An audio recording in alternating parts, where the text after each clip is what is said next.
바짝 차리셔야 됩니다. 금방 끝날 수도 있어요. 예, 그 말씀을 예, 말씀을 들었나 할 정도로 금방 끝나면 안 되니까 예, 집중하시고 하나님을 의식하시고 경외함으로 들으시길 바랍니다. 오늘 새벽에 우리가 12제자 공부했죠. 기억나십니까? 베안야요, 빌바 도마야, 다시 가. 예, 이거 외울 때 외우셔야 돼요. 예, 여러분 이거 한 40년, 50년씩 신앙생활에도 12제자가 기억이 잘 안 나요. 베안야요, 예, 따라해보세요. 베안야요, 빌바 도마야, 다시 가. 예, 근데 여기에 이제 하나 더 붙여야 된다고 그랬죠? 나까지 붙여서 베안야요, 빌바 도마야, 다시 가나? 예, 요 나는 나. 예, 나도 하나님의 제자로 부름 받았다. 이걸 기억하라고 했습니다. 그래서 오늘 보니까 5절에 12제자를 보내시며 명하셨다.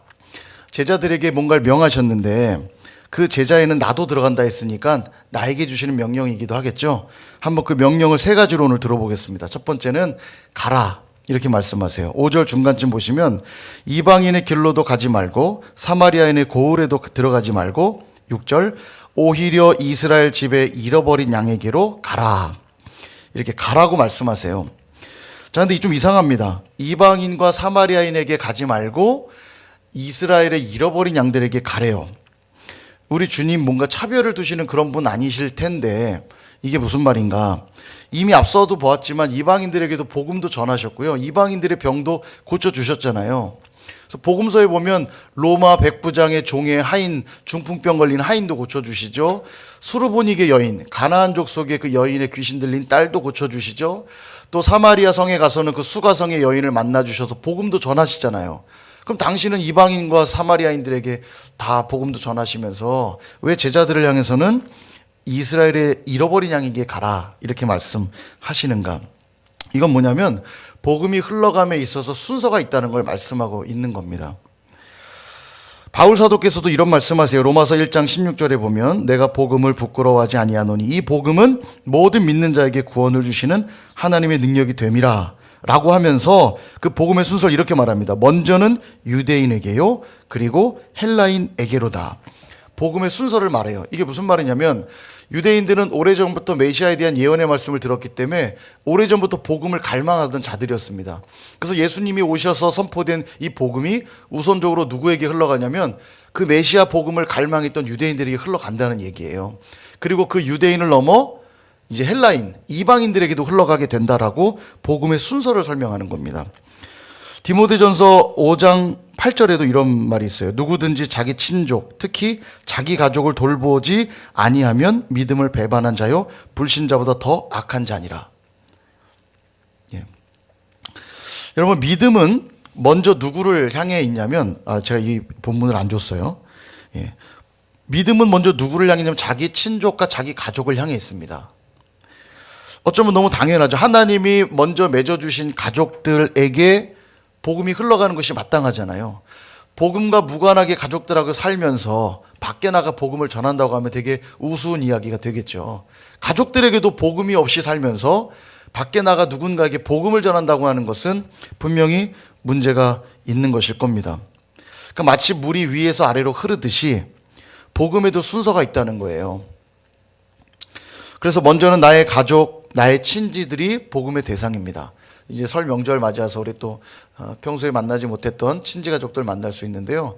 그들을 만날 때 마음에 가져야 될 중요한 관점 하나는 그들이 우리 복음의 대상이라는 것 기억해야 되겠죠. 그리고 나서 우리의 학교 일터, 이웃들이 또 복음의 대상이 될 겁니다. 좀 더 넓게 바라본다면 이 나라 민족 백성들이 복음의 1차적인 대상이고 또 세계 열방 또 영혼들이 우리의 복음의 대상들이 되겠죠. 이처럼 복음 전파의 순서가 있다는 건데 그런데 이것을 기계적으로 적용하란 말은 아닙니다. 6절을 다시 잘 보시면 이스라엘 집에 잃어버린 양에게로 가라 이렇게 말씀하거든요. 복음을 흘려보내야 될 대상을 잃어버린 양이라고 말씀하세요. 그러니까 이스라엘을 그냥 유대인 이렇게 딱 한정해버리면 기계적 적용할 수밖에 없겠죠. 근데 지금 그 의미가 아니라 이 이스라엘을 영적인 의미로 이해하게 되면 복음이 꼭 필요한 자들, 복음을 꼭 들어야 될 자들에게로 가라는 말이 되는 거예요. 그러니까 이방인이 되었던 사마리아인이 되었던 그가 복음에 목말라 하는 자라면 예수 그리스도의 목말라는 자라면 그는 잃어버린 양이므로 그들에게 가야 된다는 것입니다. 그 복음의 순서를 말하는 거예요. 기계적 적용을 꼭 말하는 게 아니고요. 수르보니게 여인이 그랬어요. 가나안 족속이었고 이 수르보니게 여인이 귀신 들린 딸을 고쳐달라고 가자 주님이 매몰차게 나는 이스라엘의 잃어버린 양들에게 내가 왔지 자녀들에게 줄 떡을 개에게 던지는 게 마땅치 않다 이런 얘기를 해요. 좀 심한 말씀을 하셨죠. 그랬더니 여인이 뭐라고 하냐면 개들도 주인의 상에서 떨어지는 부스러기를 먹지 않습니까? 그 복음에 목말라는 절규를 들으신 주님이 뭐라고 하냐면 내 믿음이 크다고 칭찬하시면서 고쳐주세요. 그러니까 주님이 이스라엘의 잃어버린 양이 왔다고 하셨잖아요. 그러자 이 여인이 고백하는 거 아닙니까? 내게도 그 부스러기라도 주십시오. 그러니까 네가 바로 이스라엘의 잃어버린 양이다. 이렇게 말씀하신 거예요. 그러니까 이방인이 되었던 사마리아인이 되었던 복음에 목말라는 자들이 바로 잃어버린 양이라는 겁니다. 그들에게 가라는 거예요. 제자들이라면.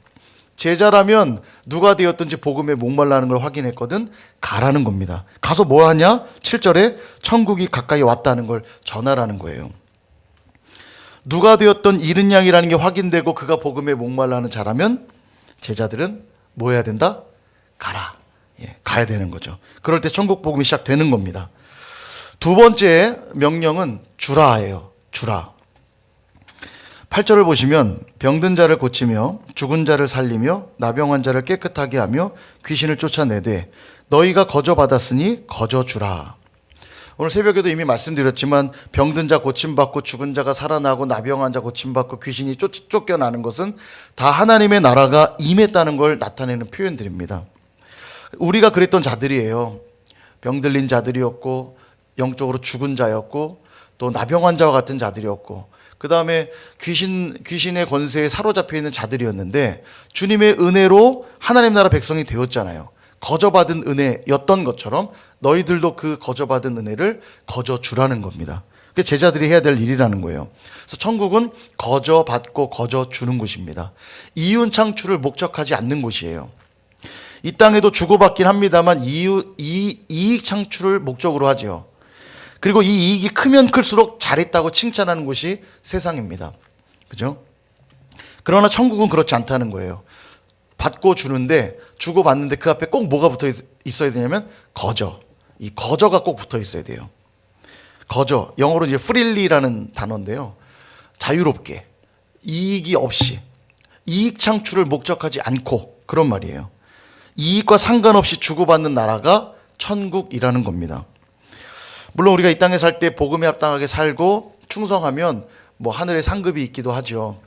그럼 그것은 이익 아닙니까? 물을 수 있지만 그건 이익이 아니에요. 왜냐하면 여러분 상급 때문에 복음을 받아들인 거 아니시죠? 상급 때문에 오늘도 복음에 합당하게 살려고 하는 분들 아니잖아요. 복음은 그저 우리의 존재의 근간입니다. 예수를 믿는 것이 그냥 나의 나됨이에요. 천국 가서 상급 받으려고 예수 믿는 거 아니잖아요. 그죠? 단지 상급이 있다는 건 우리에게 그냥 덤입니다. 덤. 상급이 어떤 이윤 창출의 내용이 되지 않는다는 거예요. 천국은 그런 곳입니다. 천국은 상급, 그러니까 이윤 창출이 목적되는 곳이 아니고 거저 받고 거저 주는 곳. 만약 아직도 상급 때문에 어쩔 수 없이 내가 복음을 받아들이고 있다면 그는 아직 복음을 잘 모르는 겁니다. 복음의 특성은 거저 받고 거저 주는 것이에요. 너희가 그렇게 거저 받았으니 거저 주라. 순서를 잘 보세요. 받는 게 먼저입니까? 주는 게 먼저입니까? 거저 받고 거저 주라. 받는 게 먼저예요. 내가 먼저 공짜로 받았는데 돈 받고 팔면 문제가 있죠. 이익을 위해 팔면 문제가 있죠. 그럴 수 없다는 겁니다. 내가 먼저 공짜로 받았으니 공짜로 주라. 결코 천국은 이익을 우선하는 나라가 아니다. 그 얘기를 하시는 거예요. 그래서 천국은 늘 뭐가 먼저 동반되어야 되냐면 내가 주님께로부터 무엇을 받았는가를 묵상하는 것으로 시작이 됩니다. 내가 그분을 묵상하고 나니까 받은 게 너무 많은 거예요. 주신 은혜가 너무너무 큰 겁니다. 그래서 그것을 이웃과 나누는 거예요. 거기가 바로 천국이라는 겁니다. 내가 오늘도 물질로 섬기는 이유가 뭡니까? 주님이 내게 오늘도 물질을 주셨으니까 그 물질로 섬기는 거고요. 오늘 내가 건강한 몸으로 지체들 섬기는 이유가 뭡니까? 주님이 내게 먼저 건강한 몸을 주셨으니까 섬기는 거죠. 그렇게 사는 자들의 나라가 바로 천국이라는 것입니다. 돈을 썼고 몸을 썼고 시간을 썼는데 그래서 손해본 게 아니라 그렇게 함으로 오히려 부유해지는 나라, 더 감사해지는 나라, 더 기뻐하는 나라가 천국이라는 거예요. 거기서 사는 우리가 바로 제자라는 거죠. 그러므로 여러분이 머물고 있는 그 공간에서 주는 자들이 될 수 있길 축복합니다. 복음을 주시고 그 복음 때문에 내가 받은 은혜들을 흘려보내십시오. 그게 바로 제자들의 삶이라는 것이고요. 세 번째 명령은 빌라입니다. 빌라. 아파트 아니고 빌라. 예.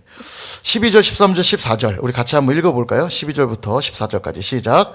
또 그 집에 들어가면서 평안하기를 빌라.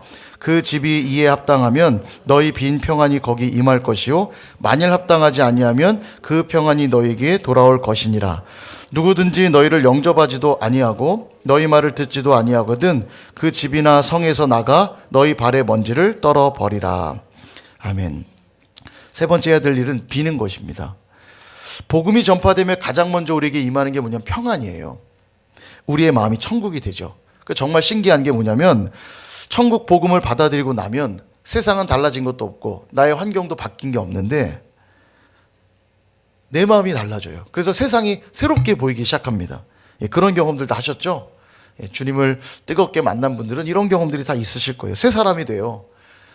옆에 그렇게 미웠던 지체가 또 사랑스럽게 보이기 시작하고 여러 가지 환경들, 불평하던 환경들이 감사하는 내용들로 바뀌게 되고 그래서 예배하면서 은혜를 받으면요 가슴이 뻥 뚫린 것처럼 그 받은 은혜 때문에 우리 마음이 행복해지는 걸 느끼게 됩니다. 주변의 조건이 바뀌어서가 아니라 내 마음에 주님이 평안을 주시기 때문이에요. 이게 샬롬입니다. 하나님 주시는 샬롬. 요즘 얼마나 각박합니까? 못 잡아먹어 안달난 사람들처럼 참 각박하게 살아갑니다. 그 말은 다들 복음이 필요한 사람들이라는 뜻이기도 해요. 그래서 제자들은 뭘 하는 거냐면 이 각박한 세상에 평안을 비는 자들로 부름 받은 거예요. 평안이 없어서 각박하게 살아가는 그들에게 평안을 빌어주는 자들로 부름 받은 겁니다. 그들에게 복음을 전해줄 때 그들에게 평안이 임하는 거죠. 저들에게 평안이 임했을 때 두 가지의 상황이 발생하는데 첫째는 13절에 보니까 합당하면 이 말이 뭐냐면 복음을 그들이 받아들였다면 이런 말이에요. 그들이 합당하다면 복음을 받아들였다면 그 집과 그에게 평안이 임할 것이요. 감사한 상황이죠. 내가 받았던 그 평강의 은혜를 그도 누리고 있으니 그걸 확인할 때 감사하게 됩니다. 그죠? 또 하나의 상황은 뭐냐면 합당하지 않으면 이 말은 복음을 받아들이지 않는다면 복음을 거부했다면 그러면 그들에게는 평안이 임하지 않을 것이고 그 평안이 도리어 너희들에게 돌아갈 것이다 이렇게 말해요. 되게 재미난 표현이에요. 그들에게는 안타까운 일인데 우리가 복음을 전하면 두 가지 다 결론이 똑같아요. 그 복음의 기쁨과 평안이 배가가 됩니다. 내가 누리고요. 그가 누려요. 그가 혹시 못 누리면 내가 두 배로 누려요. 제자들은 되게 복된 존재예요. 여러분이 평안을 누군가에게 빌어주는 존재가 됐다는 건 되게 놀라운 권세입니다. 그래서 어디 가든지 여러분 평안을 비십시오. 축복해 주세요. 그가 받을 만한 자라면 그가 복음을 받아들이고 그 평안이 주님께로 온 것을 받아들이면 그가 동일하게 평안을 누릴 것이요. 혹시 그가 거부한다면 그 평안은 나에게 돌아오는 거예요.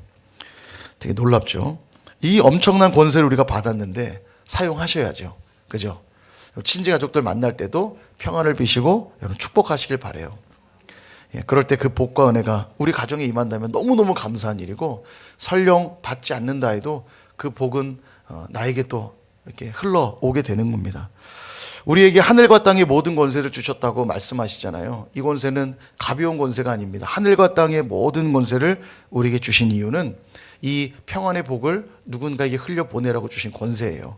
그럼 당연히 사용해야 되겠죠. 그러므로 만나는 이들에게 평안을 비시고 여러분이 찾아가는 공간에 축복을 선포하십시오. 그것은 나도 잘 되는 길이요. 또 그도 잘 되는 길인 거죠. 사랑하는 여러분, 안타깝게도 이제 말씀을 마치려고 합니다. 이제 곧 설 명절이 시작이 됐는데요. 가족 친지들을 만날 때 꼭 이 관점으로 바라보셨으면 좋겠어요. 사실 가족들이 제일 어렵잖아요. 그죠? 복음을 흘려보내기도 참 어렵고 쉽지 않지만 그럼에도 불구하고 영혼으로 바라보시고 오늘 이 세 가지를 꼭 기억하세요. 가라, 그 다음 주라, 그 다음 빌라. 영혼들에게 가시고 거저 주시고 평안을 빌어 주십시오. 그게 제자의 삶이에요. 그럴 때 그곳은 뭐가 됩니까? 천국이 되는 거죠. 이번 한 주도 주님과 동행하며 살아가시는 참된 제자들 다 되시기를 주님의 이름으로 축원드립니다.